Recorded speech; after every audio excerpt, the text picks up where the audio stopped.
Pollard Smith, who is a dear friend and who has the memories, as we all do, that were around then, of what happened in the city in 1992, to say some words of peace and counsel to our City of Angels. Reverend.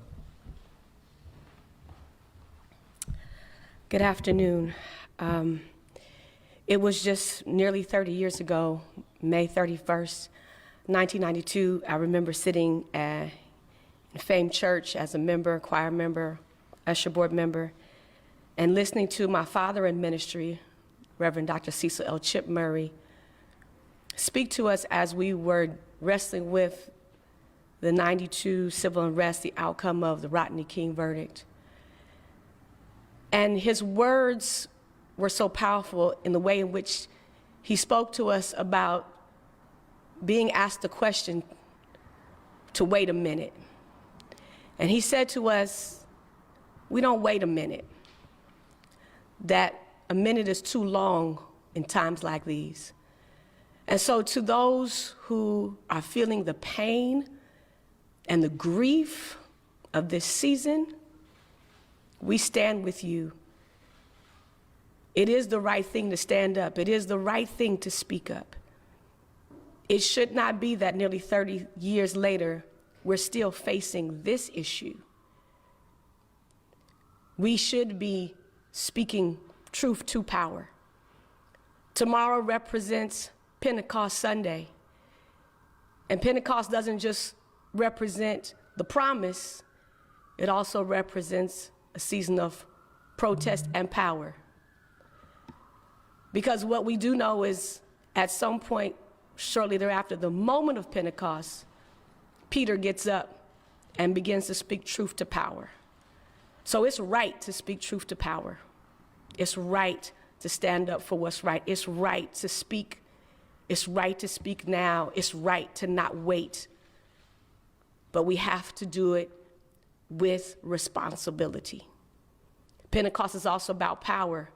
And like many of you, I am tired of hashtagging rest in power to Black bodies, men, women, boys, girls.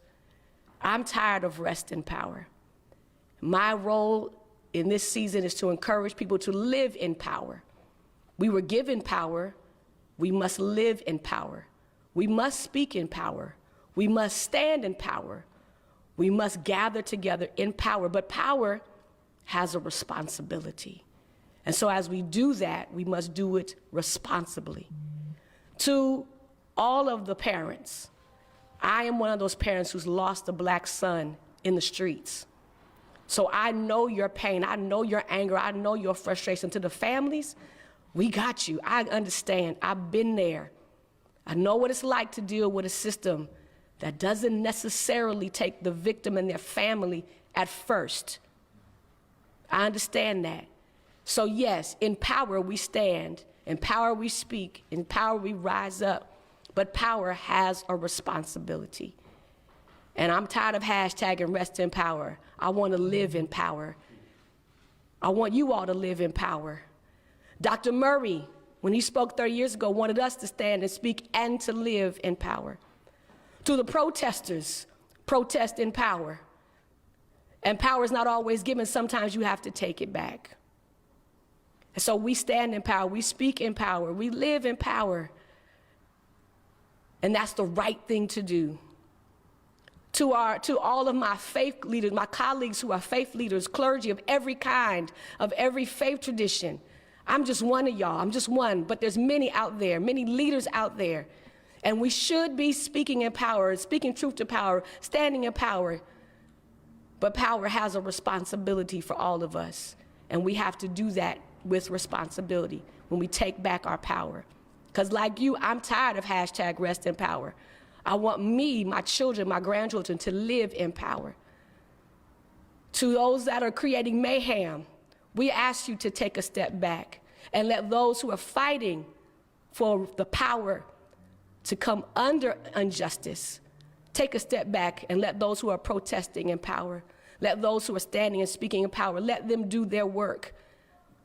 We don't need no more mayhem. We've been there, done that.